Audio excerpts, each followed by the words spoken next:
with you before we went for the commercial break. And now my question is, what happens when now it's a man who is the victim? I mean, most of the times we witness women as victims of domestic violence, of sexual abuse, but now it's a man who is the victim. How do you start? What do you do? It's unfortunate that society, this is societal expectation. A man does not complain. A man is supposed to be in charge of everything. But a man is a human being. They're also hurt. It's also unfortunate that we think when you're talking about violence, it's just physical. We have violence coming in many, many forms. For example, it could be emotional, it could be financial, many forms of that. So a man is also abused. But because society does not expect a man to talk, then a man keeps quiet. Because if you talk, you are a sissy, you're a weak person. So that is it. And then a man wonders, where do I go? Just like he was saying, if a man complains to a fellow man, they're like, why are you drunk or are you drunk? Yeah. It's like they want to dismiss what you're talking about. So nobody is ready to listen to that man. And therefore, this man suffers silently. And that has been one of the major reasons why men don't speak. But I'm telling you, there are many, many, many men who suffer out here. Sexual abuse, men also suffer that. Emotional abuse, financial abuse. Men are also stalked just like women, but why? How can they talk about it? So that is one of the reasons. So those are some of the reasons why. And I know you did mention this earlier, but now domestic violence at large, the other notion of sticking in, he will change or she will change, and even as a man you don't want to, talk this out with someone else, but there's that notion of he's going to change. If it's just one slap, he won't slap me again. What do you say about this? Once someone is an abuser, they're always abusers. There is what we call a circle of abuse. Initially, when this thing starts, there's a bit of tension. And if it's a woman or even the man, they feel like now they're walking on eggshells. They're so careful about what they'll say because they don't want to hurt this person. They don't want to trigger an emotion that they're not be able to handle. So there's so much tension. But eventually, if it's a bottle, for example, that has soda, if you shake it and try to open, the whole thing will spill out, okay? So the person explodes. And that's what they are doing. They'll hurt you, they'll do everything else. But thereafter, they'll come and say, I'm sorry I did this. They're remorseful. They ask for forgiveness from their partner. They'll even buy them chocolate if it's chocolate. They buy you whatever it is you like. They bring flowers. They'll take you out and pamper you with a lot of things. Now, what is this doing to you? Confusing you. Yes. Yeah? And at some point, he'll tell you, imagine if you didn't do 1, 2, 3 things, I wouldn't have behaved that way. So the blame is being shifted to you. And then you start feeling guilty. You're like, maybe it's me who did this. Maybe, So you get confused. Now, along the way, you start thinking you are the cause of all these things. And you feel like, if I didn't do this, this wouldn't have happened to me. Now you see, you have calmed down, you have cooled down because it is me who caused the problem. Then the cycle repeats. So you stay in this temporary honeymoon situation for a while. Then after a short while, that tension again starts building up. But when you want to leave, he behaves again like it is okay. Everything and anything goes extremely wrong when you start behaving like you want to leave. Because that means this person is a failure. And everybody is going to learn about their weaknesses, isn't it? So what does he do? He does what he knows best. Either kill you or hurt you so hard that you will never belong to anybody else. Because at some point, they feel like, if you're not mine, you can't be another person's. It is just me who has to be with you. Remember, it's also about power and control. This person wants to have total control over you and power, so that they're the ones who talk. And women also do that to their men. And then you're like, what do I do? If I do this, she's going to react like this. It's very, very delicate for this other person who is hurting. The abuser enjoys that. They have it in total control. That's true. Yeah, that's true. Then I'll be coming back to you, but I also understand we have another caller online, Amos from Nakuru. Good morning, Amos. If you can hear us, just give us your question or comment. Okay. Thank you very much. First I want to compliment Dada. Become a wonderful person. He's my hero so far because I've heard that he's also a policeman by profession. But I wanted to say, Dan, you are a hero considering that what a kind of a person that you are inside. I don't want to be when you are outside. But I suppose that you are a gentleman. You are a hero you are a soulmate. You have done wonderful things because the way you approach these things. I wish you well that you approach the ambassador for those people who have been have undergone this mess.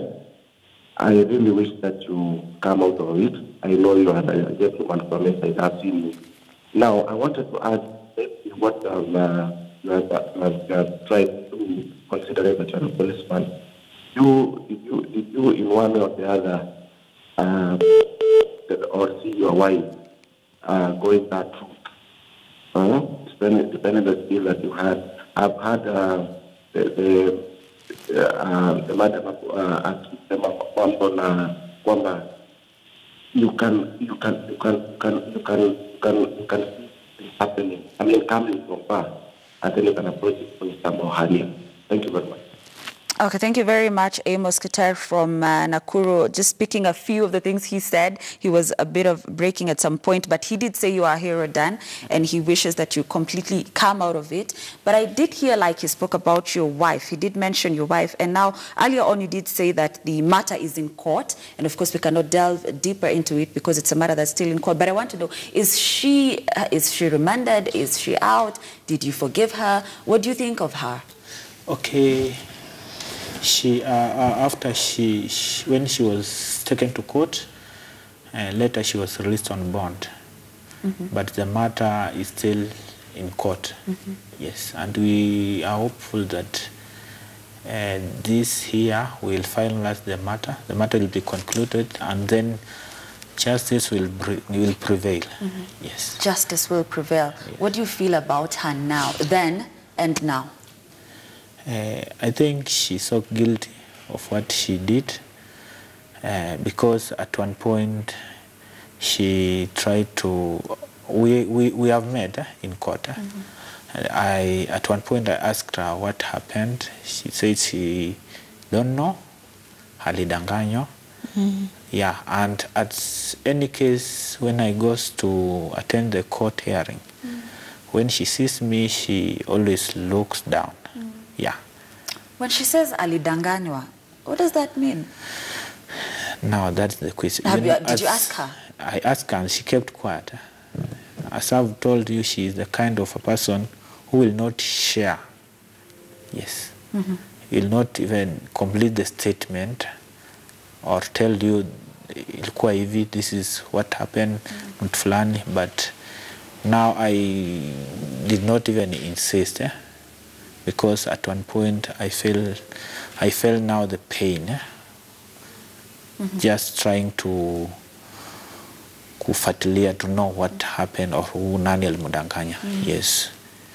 I think just to say something on that. Remember, I told you the feedback you get from people can be very confusing. You know, someone tells you ban him, kill him, you know, do all sorts of things, and then eventually you regret. Maybe because we really cannot tell the truth now. Maybe that is what she was told. Do it this way so that when you leave, he doesn't get another woman or something like that. We don't know. So probably that's what alidanganya means, right? Yeah. And did you forgive her, Dan? For 6 me, years on. It's 6 years, right? It's 6 years. Yes. Okay, it wasn't easy, but to me, I let it go. I forgave because at one point, I felt that it was deeply disturbing me and I needed to get out of this. So I let it go, I forgave and moved on. That's why here I am. And actually forgiving is a good thing because it heals you, right? Yes. Because when you hold a grudge against you, it is you who actually suffers the most as opposed to the person that wronged you. So when you forgive, you actually heal, right? Yes. So Dan, 6 years on, and of course with the treatment probably still ongoing, what have you been up to? Okay, first after treatment, I went for rehabilitation. I went to Kenya Society for the Blind, it's here at Nairobi West, where I did Braille. You know, now this is a new life. Yes, I did Braille, I did computer, adapted computer.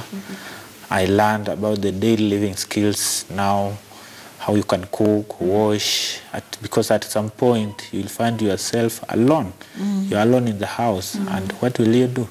You need also to cook, so you are taught how to do these things. Yes, I did for like 6 months. Then I went back to school. Yes. What are you studying? I'm doing counseling psychology. Initially, I was doing forensic science, so I had to shift and change it to and do counseling psychology.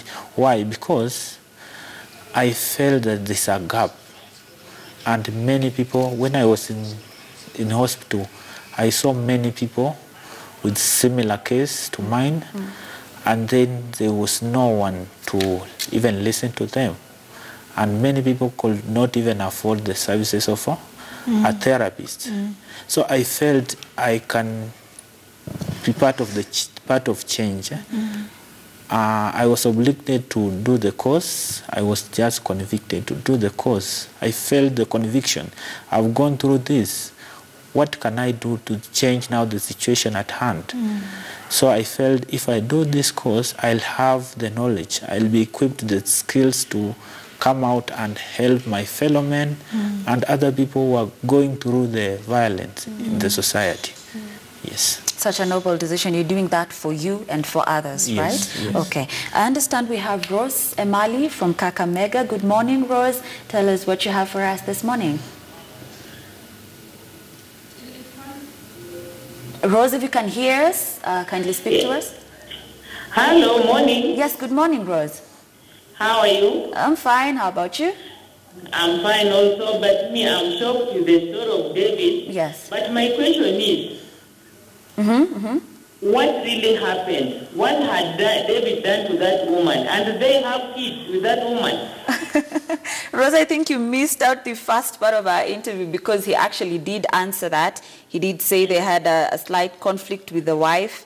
And of course, just follow us.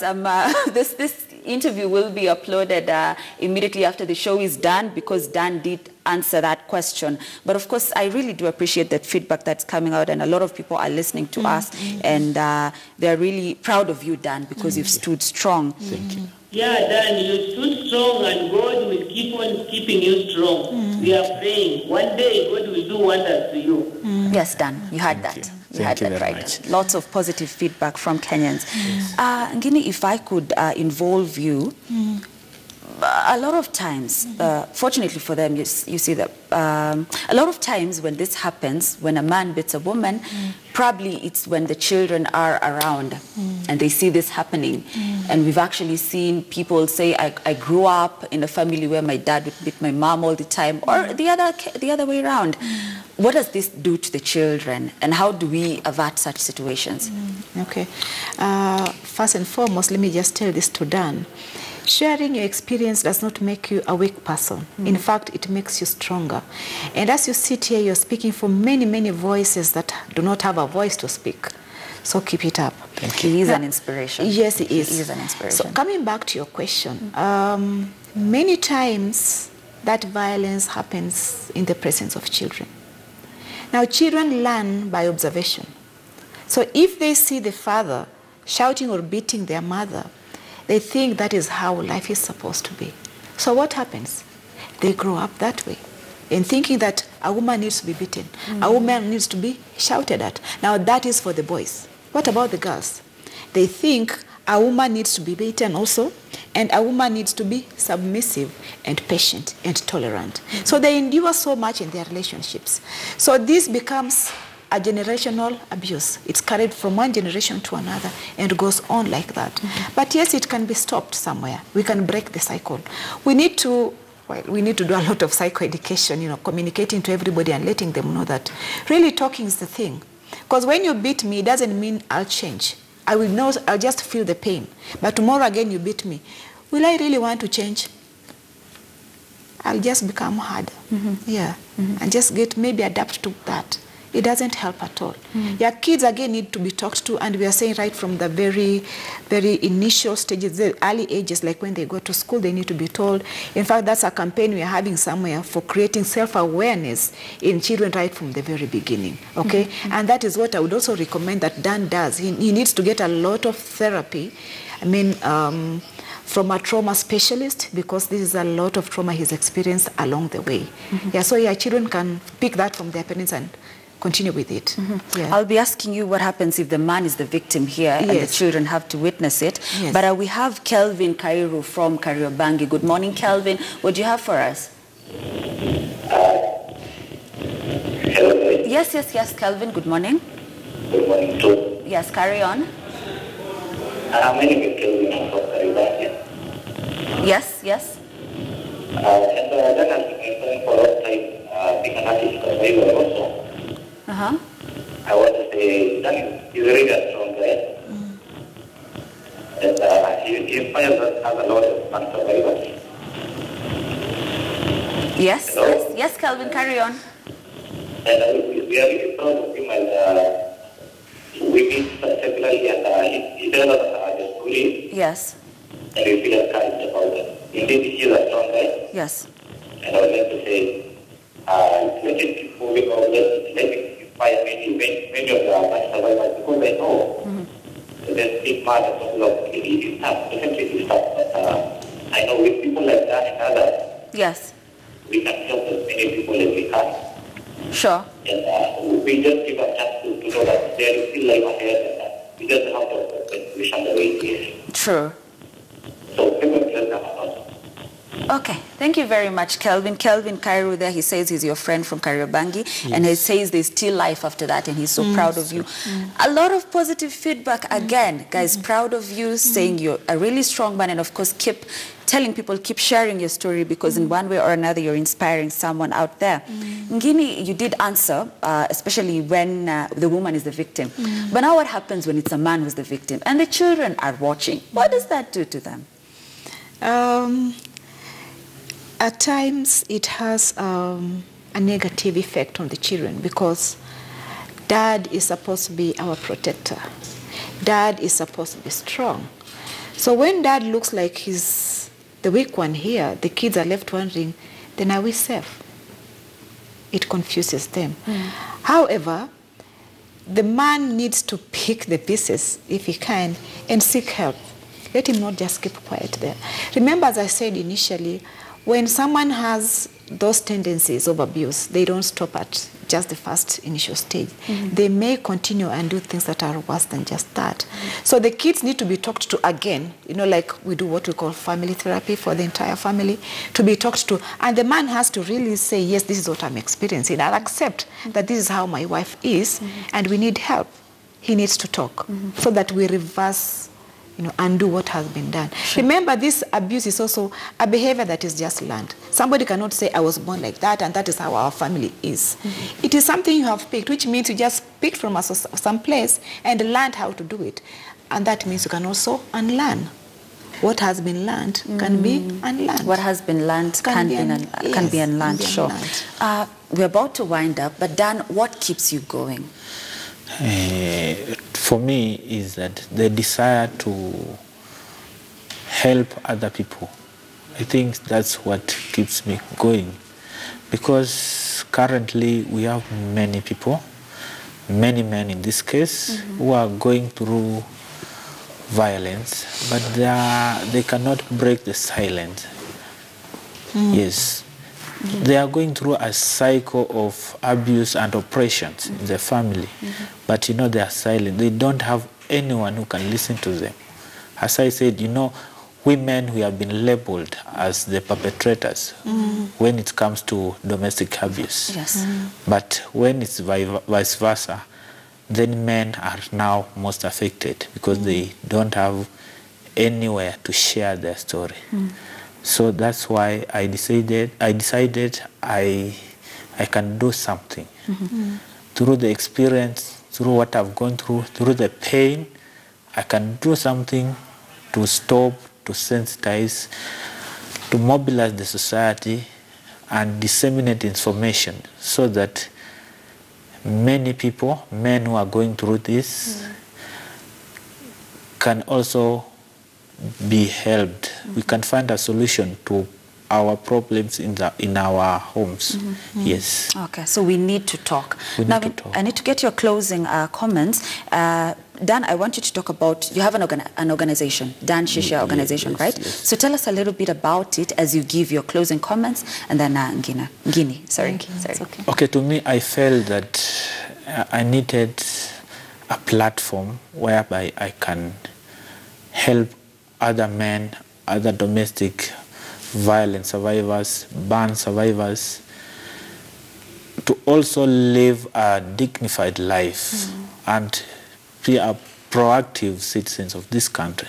So I am coming up with Dan Shisha Foundation, and we want to support and help domestic violence victims, because we want to put up a psychosocial support center whereby these people can come.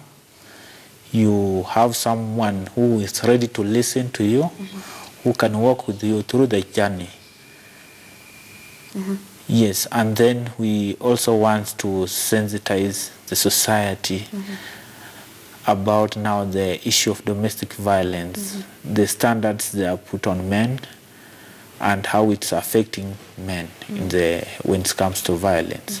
Yes. And to stop the over-the-counter sales of assets? Yes, and then we want to come up with policies whereby we can stop this over-the-counter sale of acid and some of the corrosive chemicals, because nowadays accessing an acid is easy. You just go to a kiosk and then you buy it. Nobody bothers to ask you, what are you going to use this for? Sure. Yes, so that's one of our main objectives. We want to reduce and even prevent these cases, so that we empower people to live an autonomous, dignified and proactive life. They are so productive, they need also to be given a chance. After all this, what have happened to them, they also need to be allowed to move on in their life. Yes. Sure, thank you so much, Dana. Ngini, let's have your closing comments. Thank you very much once again. Violence is real. It's happening almost everywhere, every day, which means Kenyans generally are traumatized. There's so much of it there. So let's learn to embrace counseling more. We are out here, so many of us, who are ready and willing to support anyone who is in need. So yes, let's talk about it. Let's talk. And families need to learn to talk. Yes. Yeah? Yes. Just talk. It's very important. But then the how. Don't shout at each other. Let's learn to engage, like adults and stuff like that. Let's learn to talk. Let's embrace counseling. Yes. Thank you so much. I'm really happy to have had you two in studio today. Dan, you are a hero, an inspiration to many. You could tell from the kind of feedback that we got, the kind of callers that were calling in. And of course, we just urge you to keep the conversation going. We wish you all the best with Dan Shisha organization. And of course, let's just keep in touch for this. Thank you so much for coming. So that's the end of our conversation. Sadly, I really appreciate the feedback, the fact that you've stayed with us, the engagement that you've had with us on social media. And of course, we're taking a short commercial break right now. I will be back with the international news.